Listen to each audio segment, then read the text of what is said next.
Қайырлы күн. Бүгінгі музейлік сабағымызға қош келдіңіздер. Музейлік сабақты жүргізетін мен экскурсия бұқаралық бөлімінің экскурсоводы Толбек Майра Мергенбекқызы. Сабақтың тақырыбы Жезқазған өңірінің ресурстық әлеуеті минералдар. Жезқазған өңірінің жер қойнауында халық шаруашылығы үшін аса зор түсті металдар, қара металдар, сирек кездесетін және бытыраңқы, бағалы металдар, жанатын заттар, химия өнеркәсіп үшін минералдық шикізат, кен руда шикізаты, құрылыс материалдары бар. Менделеев кестесіндегі 130-дан астам элементтің барлығы өлке қойнауында кездеседі. Жезқазған мысқа бай, сонымен қатар оның рудасында қорғасын, күміс және сирек кездесетін әрі қымбат рене металы бар. Бұл металл дүниежүзілік рынокта күмістен 50 есе қымбат тұрады. Жезқазғанның рудаларында күкірт, мырыш, кадмий, суырма, молибден, алтын, тағы басқа да элементтер кездеседі. Жезқазған Ұлытау өңірінің кен байлықтарын зерттеу және геологиялық талдауда ұлы ғалым Қаныш Имантайұлы Сәтбаевтың еңбегі өте зор. Қаныш Имантайұлы 1932 жылы 4800 тереңдіктегі 1,5 шаршы шақырым жерде ғана 2 миллион тонна мыс қорының жатқанын дәлелдеген. Сәтбаевтың қалдырған ғылыми бай мұраларының ішінде Жезқазған кені туралы зерттеулерінің, Сарыарқаның металлогендік және болжам карталары жөніндегі еңбектерінің маңызы ерекше. Жезқазғанның ірі мыс рудалы аудандар қатарына жатуы, кезінде осы кеннің жоспарлы түрде кең масштабтағы барлау жұмыстарын ұйымдастыруға болатын ірі объекті екенін дәлелдеп берген Сәтбаевтың еңбегінің нәтижесі.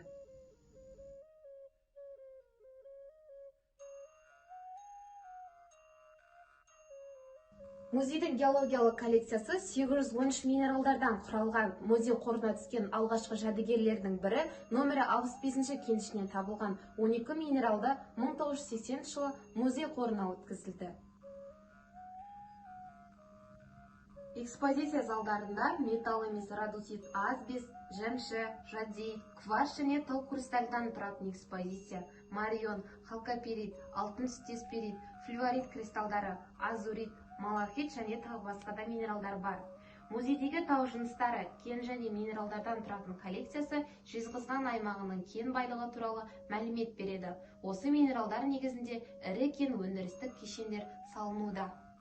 Халказин – сульфиттер класының минералы, жеке кристалдары призма, қалақ, дипирамида, минералдық агрегаттары ұсақ, түйірлі сеппе түрінде кездеседі. Халказин Жезқазғанның оңтүстік-батыс және оңтүстік кен орындарында кең таралған. Неғұрлым бай минералды халказин кені Анненский учаскесінің оңтүстік-батыс шетінде табылған. Халказинді зерттеген Таиса Сәтбаева мен Форсова. Халказин көбінесе барниттің орнында қолданылды. Ол Жезқазғанның негізгі кен құраушы минералдарының бірі.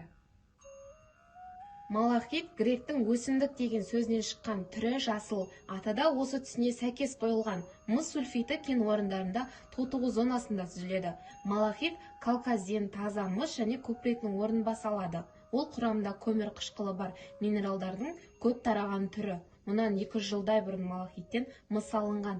Қазіргі кезде малахиттен зергерлік, әсемдік бұйымдар жасалады. Жезқазғанның кен орындарының үстіңгі учаскесі негізінде малахит пен азуриттерден тұрады.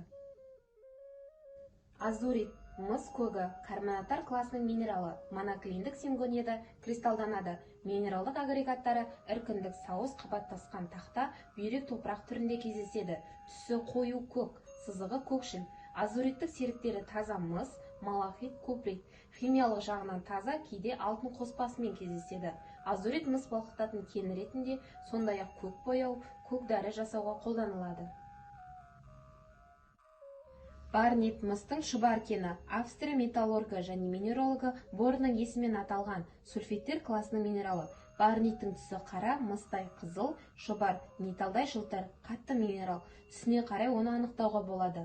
Барнит Жезқазған мен шетелдердің түрлі типті гидрометалл және калшидан кендерінде сульфиттермен екінші баю зонасында, кейде шөгінді жыныстарда кездеседі.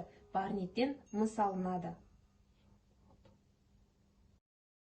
Перит – сульфиттер класының минералы, түсі шымқай сары, металдай жылтыр, қатты минерал. Перит күкірт қышқылын, күкіртті темір купорасына алуға пайдаланылады. Галенит қорғасын жылтырағы сульфид класындағы минерал. Аты латынның галена қорғасын кені сөзінен шыққан. Түсі қорғасын тәріздес сұр, құрамында 86-6%-ке дейін қорғасын, аздап күміс, висмут, мыс, мырыш қоспасы болады. Куб түрінде кристалданады. Тұтас масса түйіршік агрегаттар түрінде кездеседі. Галенит электр тоғын өткізеді. Түрлі фотоэлектрлік эффект береді. Диамагниттік детекторлық қасиеттері бар. Кең тараған минерал. Негізінен Итаус кен орнының оңтүстігінде кездеседі. Кварц кремний тотығы. Ол ең көп тараған минералдардың біріне жатады. Кварцтың 200-ге жуық түрлері белгілі. Оның таза мөлдір, ашық түсті ақаусыз кристаллы асыл тас қатарына жатады. Кварц кристаллына өте ерте кездегі адамдар да назар аударып, одан шебенің ұшын жасаған. Қазіргі кезде кварц радиотехникада, зергерлік және оптикалық бұйымдар, кварц шамдары мен сағаттарын жасауда қолданылады. Кварц құмы шыны керамика өнеркәсібінде кеңінен қолданылады. Кварц Ақтас кентінде көп шоғырланған. Кальцит аты латынның әк деген сөзден шыққан. Кальциттің сәуле сындыру көрсеткіші өте жоғары. Ол түссіз, ақ немесе қоспаларға байланысты түсті шыныдай жылтыр минерал. Кальцит вулкандық жыныстардың қуыстары мен жарықтарында, карбониттерде, ыстық бұлақтан тұнған тұфтарда, ультра негізді жыныстардың үгілу қыртысында, әктас, бор, мергел, мәрмәр құрамында, теңіз тұнбаларында кездеседі. Көбінесе кварцпен кездеседі. Кальцит көптеген кендер мен топырақтардың құрамына кіретін кең тараған карбонаттардың бірі. Ол ізбес, мәрмәр, әк және карбонаттардың негізгі кен құраушы минерал. Кальцит химия, металлургия өнеркәсібінде флюс ретінде қолданылады. Мәскеудің тапсырмасы бойынша Қазақстанның жерасты қазба байлығының картасы жасаған кезде Қаныш Сәтбаев 4-5 кенішті картаға кіргізбейді.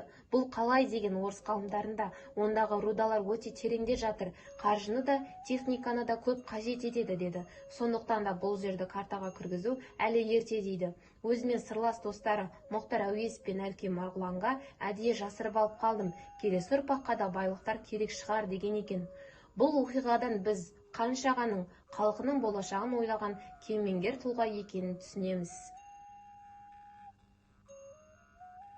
Менделеев кестесіндегі 130-дан астам элементтің барлығы өлке қойнауында кездеседі. Жезқазған мысқа бай, сонымен қатар оның рудасында қорғасын, күміс және сирек кездесетін әрі қымбат рене металы бар. Бұл металл дүниежүзілік рынокта күмістен 50 есе қымбат тұрады. Жезқазғанның рудаларында күкірт, мырыш, кадмий, суырма, молибден, алтын, тағы басқа да элементтер кездеседі. Біз бүгін сіздермен Жезқазған өңірінің ресурстық әлеуетінің ішінде минералдарды қарастырдық. Академик Сәтбаевтың қалдырған мол мұрасын үнемді әрі халық игілігі үшін пайдалану бүгінгі ұрпақтың міндеті. Осымен музейлік сабағымыз аяқталды. Сау болыңыздар.